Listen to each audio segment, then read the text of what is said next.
Assalamualaikum warahmatullahi wabarakatuh. Adik-adik yang dirahmati Allah Subhanahu wa taala.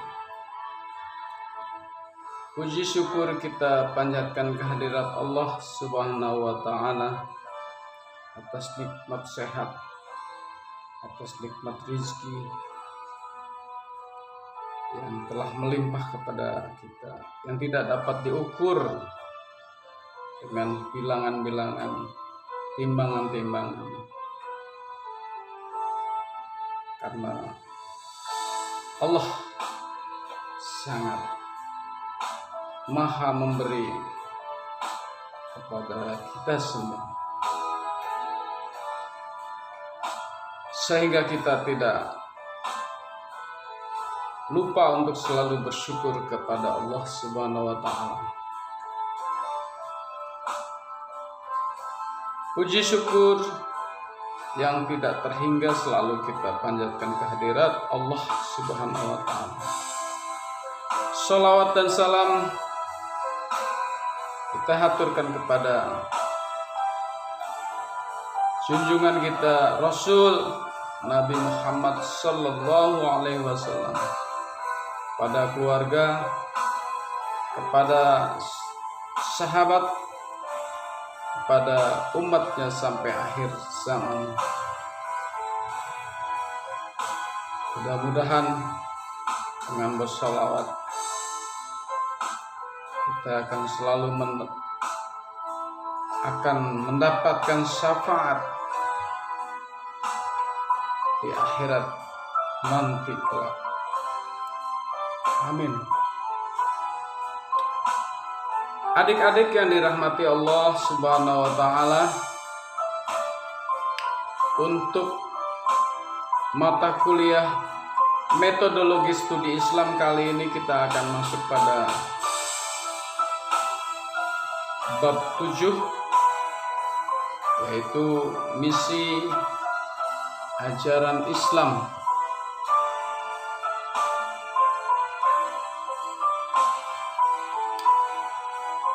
Sebagai pendahuluan, misi ajaran Islam, studi terhadap misi ajaran Islam secara komprehensif dan mendalam adalah sangat diperlukan karena beberapa sebab sebagai berikut. Yang pertama, untuk menimbulkan kecintaan manusia terhadap ajaran Islam yang didasarkan kepada alasan yang sifatnya bukan hanya normatif,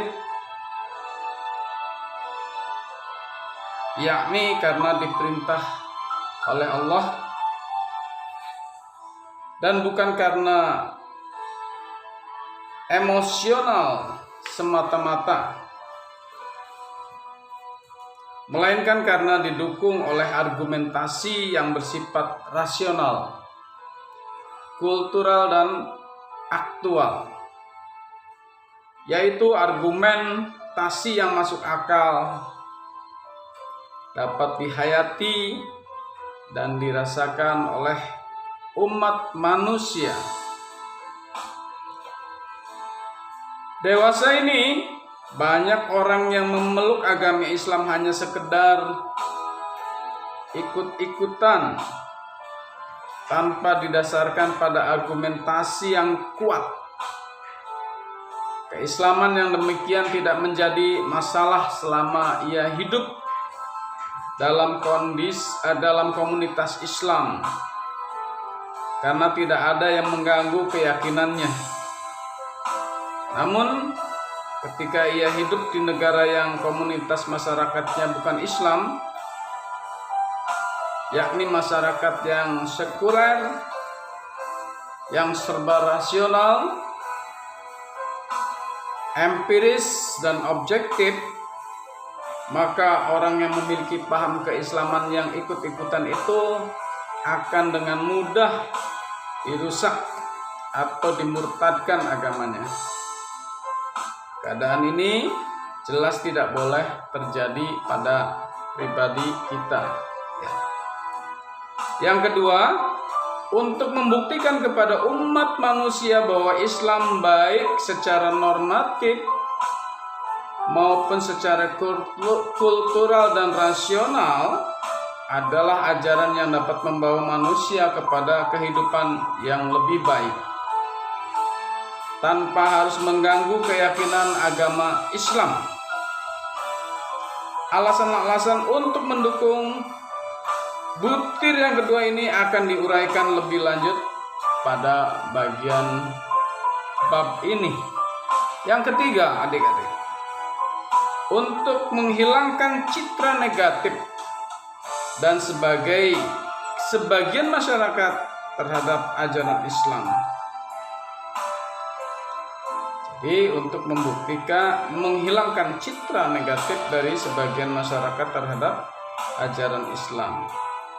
Berdasarkan sumber-sumber yang didapati, para orientalis barat itu menjumpai penilaian dan pernyataan negatif terhadap Islam. Menurut sebagian mereka bahwa Islam disebarkan dengan pedang.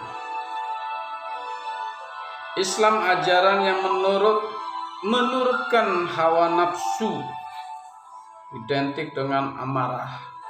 Menurut penilaian mereka, ajaran bagi orang-orang yang miskin, terkebelakang, kumuh, dan sebagainya. Lebih dari itu, citra Islam yang negatif dewasa ini muncul kembali. Dewasa ini Islam sering dituduh sebagai sarang teroris, intoleran, radikal. Berbagai tindakan kejahatan seperti pemboman, sabotase, pembajakan pesawat, peperangan dan sebagainya yang dituduhkan kepada umat Islam. Citra negatif yang demikian itu haruslah dihilangkan karena menyebabkan timbulnya kebencian masyarakat dunia, opini dunia menggiring opini dunia terhadap Islam, juga menyebabkan orang lain tidak berani menunjukkan identitas keislamannya di tengah publik masyarakat dunia.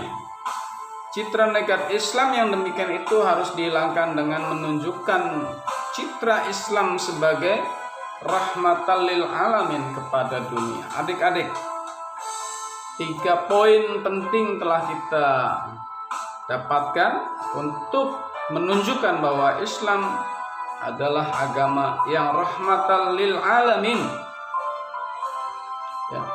Karena citra negatif Islam dibangun oleh opini barat yang menyudutkan Islam dan merugikan citra Islam itu sendiri.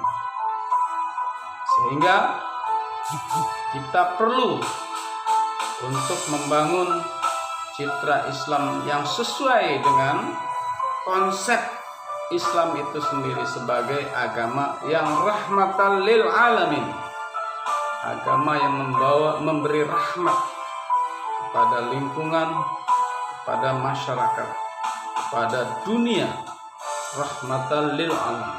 Adik-adik yang dirahmati Allah Subhanahu wa taala.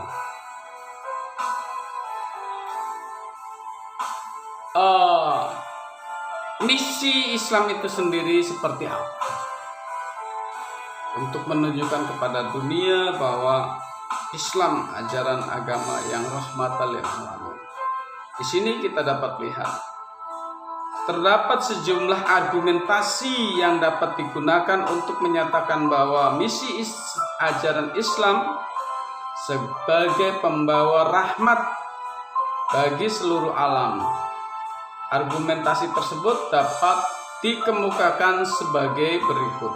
Yang pertama, untuk menunjukkan bahwa Islam itu sebagai pembawa rahmat dapat dilihat dari pengertian Islam itu sendiri. Kata Islam makna aslinya masuk dalam perdamaian.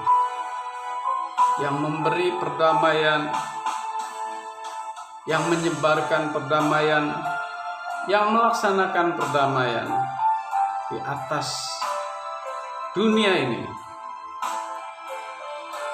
Kemudian, dan orang muslim itu ialah orang yang damai dengan Allah dan damai dengan manusia.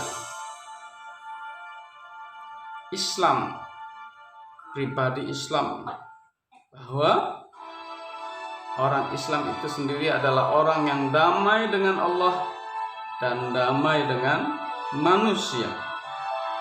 Damai dengan Allah artinya berserah diri sepenuhnya kepada kehendaknya, kepada aturannya, kepada syariatnya. Karena kehendak Allah juga implementasinya kepada untuk rahmatan lil alamin, untuk memberi rahmat kepada alam semesta dan isinya. Dan damai dengan manusia bukan saja berarti menyingkir berbuat jahat, bukan saja menghindari berbuat jahat dan sewenang-wenang kepada sesamanya, menjauhkan berbuat jahat dan kesewenang-wenangan kepada sesamanya, melainkan pula ia berbuat baik kepada sesamanya. Jadi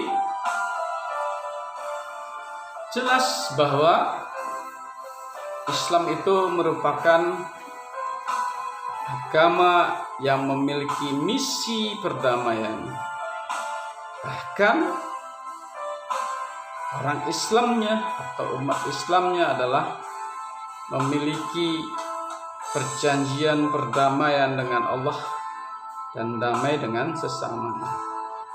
Bukan hanya menjauhkan dari tindak kejahatan kepada sesamanya, tetapi juga memberi kebaikan-kebaikan kepada sesamanya.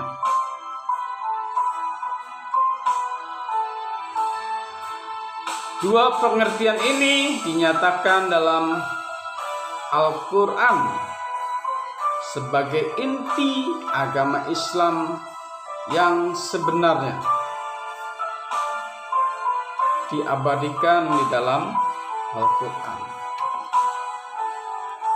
Al-Quran menyatakan sebagai berikut, yang artinya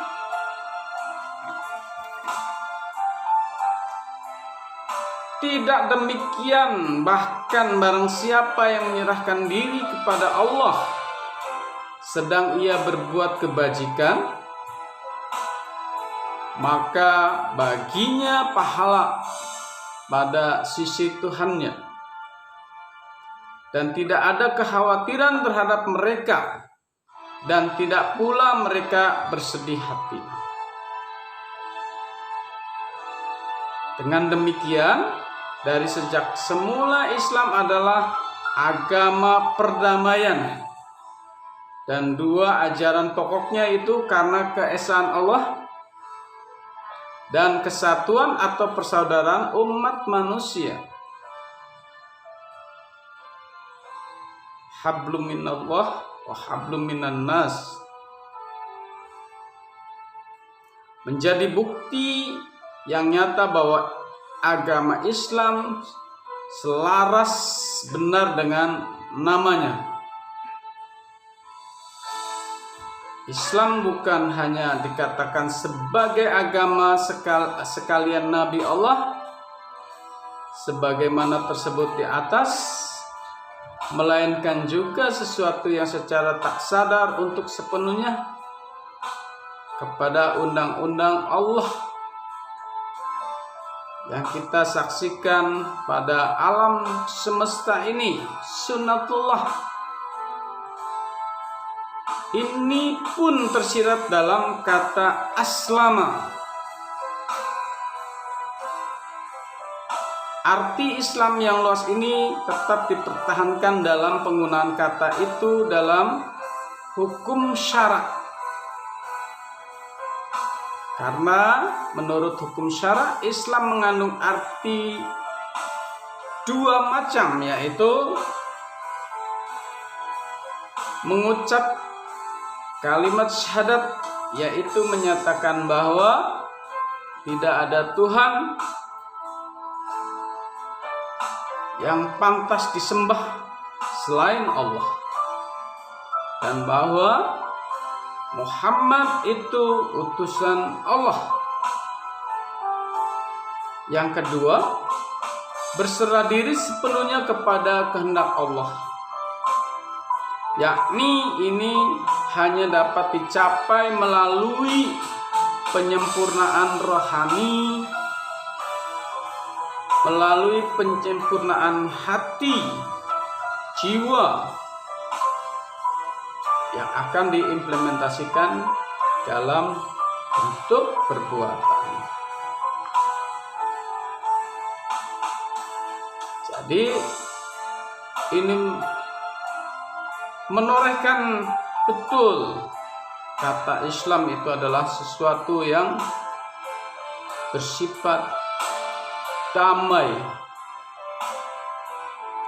dengan Allah, serta damai dengan manusia, bahkan damai dengan sesama makhluk yang ada dalam